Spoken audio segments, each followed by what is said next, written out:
Welcome to the Ferris Show on television. Happy Friday. We have all made it. First tonight, country clapback. A few nights ago, we told you about the meteoric rise of Oliver Anthony. He's a former factory worker who wrote a song called The Rich Men North of Richmond, a working man's ballad. It talked about a lot of things, about real life in rural America. And with that song that he put on YouTube, he became the first artist in history to debut at #1 on the Billboard Top 100. What the world's gotten to for people like me, people like you, wish I could just wake up and it not be true, but it is. Oh, it is living in the new world. As we have told you for more than a year, the urban-rural divide in America transcends politics. Politics flows downstream of culture. We are divided politically because we are divided culturally. This week's Republican presidential debate on Fox News opened with a question about culture. Actually, it opened with a question about the song, Rich Men North of Richmond. The moderators played the song and asked the candidates to respond. Oliver says it's proof right and left-wing media don't understand the people he's singing to. But it was funny kind of seeing the response to it. Like, that song has nothing to do with Joe Biden, you know? It's a lot bigger than Joe Biden. That song is written about the people on that stage, and a lot more too, not just them, but definitely them. I do hate to see that song being weaponized. Like, I see the right trying to characterize me as one of their own, and I see the left trying to discredit me, I guess in retaliation. All right, Oliver, welcome to the club.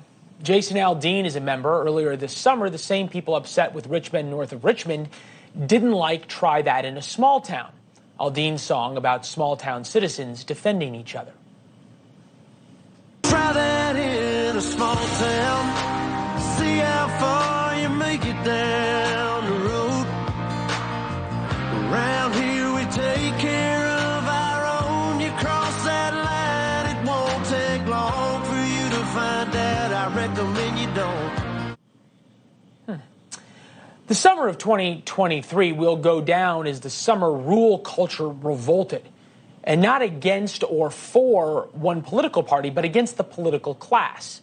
Once again, Oliver Anthony. Well, you know, like, it was funny seeing my song in the. It was funny seeing it at the presidential debate, because it's like I wrote that song about those people, you know. So for them to have to sit there and listen to that cracks me up. I think the joke was missed by the presidential candidates, but they'll find out soon enough. The left, of course, has tried to demonize him, and the right's tried to embrace him. Both are missing the point. The Rich Men North of Richmond are here in Washington, D.C. We're 100 miles north of Richmond. They are Republican and Democrat. They have the values of urban America, of rich America.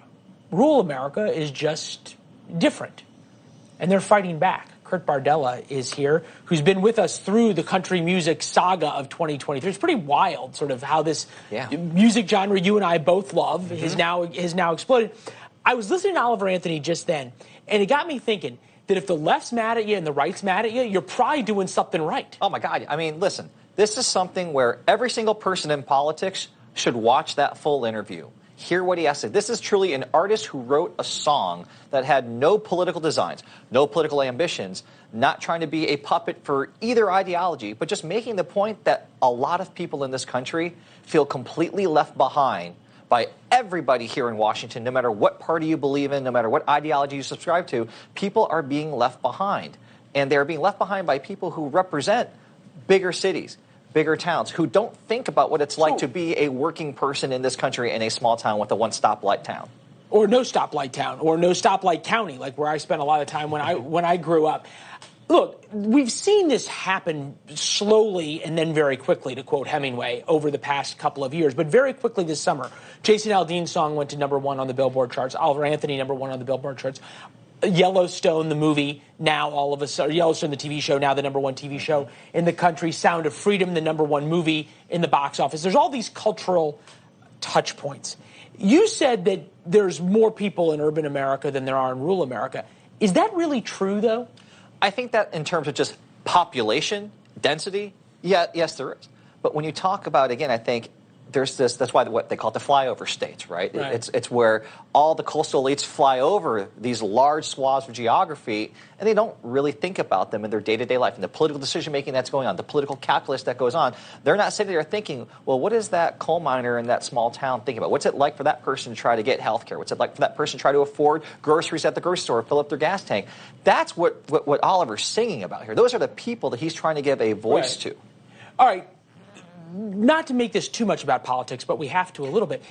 Aren't those the people that Donald Trump realized in 2015 and 2016 weren't being spoken to? Yeah. Oh, the original slogan that I always thought that Democrats missed the boat on here was "Drain the Swamp."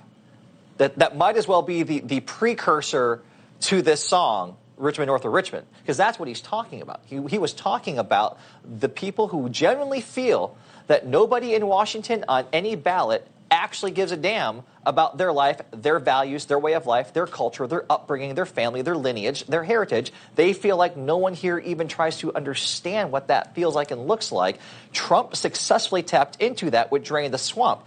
He got veered away from that later on in life, and that's fine and well, but I think that the reason why Trump was so potent in the beginning was everybody who heard that slogan thought, I completely agree with that. I can get on board with that. And sort of everybody who hears Oliver Anthony's song can get on board with it as well, even ex-urban or suburban folks as well. But this goes to an issue that we've been talking a lot about on the program, which is this idea of the lack of the fundamental fairness in the American economy. People just don't feel things are fair anymore. Part of what makes America great is that it is fair. But if you think about the urban-rural divide, rural values versus urban values, it's something that Vivek Ramaswamy is trying to touch on. Now, whether he's gotten there or not, to be determined.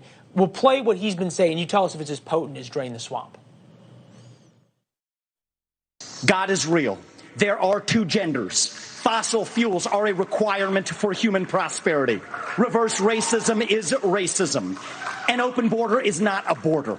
Parents determine the education of their children.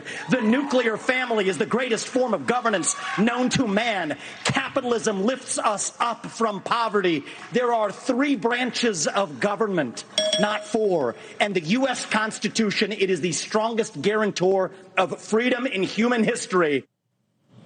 It may not capture things perfectly, but if you take that and you poll those things in rural America, it does pretty well. Oh, absolutely it does. And this is one of those things where the messenger may not be the right one for that message, but that message absolutely resonates without question. Vivek Ramaswamy went to Harvard and Yale. Yeah. But in the same way, Donald Trump went to Wharton as a New York liberal and a New York businessman, but he tapped into that. Well, but that's where the style of Trump. Trump has the style, and he talks like the working man. It's also one of the things that way back in the day made Chris Christie such an appealing political figure was he just talked like a guy from Jersey. People could relate to that. Style matters in all of these things. The reason why some politicians catch on, the others don't, is because, well, yeah, this guy sounds like a guy that actually talks to working men, who's actually had a conversation with their working man in this country.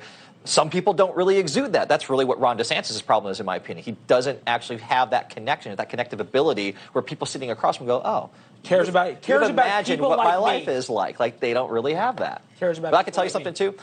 You know, I was in Nashville on Wednesday at an award show that's going to air in a couple of weeks. Everybody in that award show, all the industry people, the artists, they are talking about this type of music, how it's connecting with people, and you're going to see a lot more. I heard some demos of songs that are going to come out. You're going to hear a lot more songs tapping into this. Right, and now we're going to watch all the politicians try to trap into it, which will be fun in and of itself. It's good to see you as always. Have a great weekend.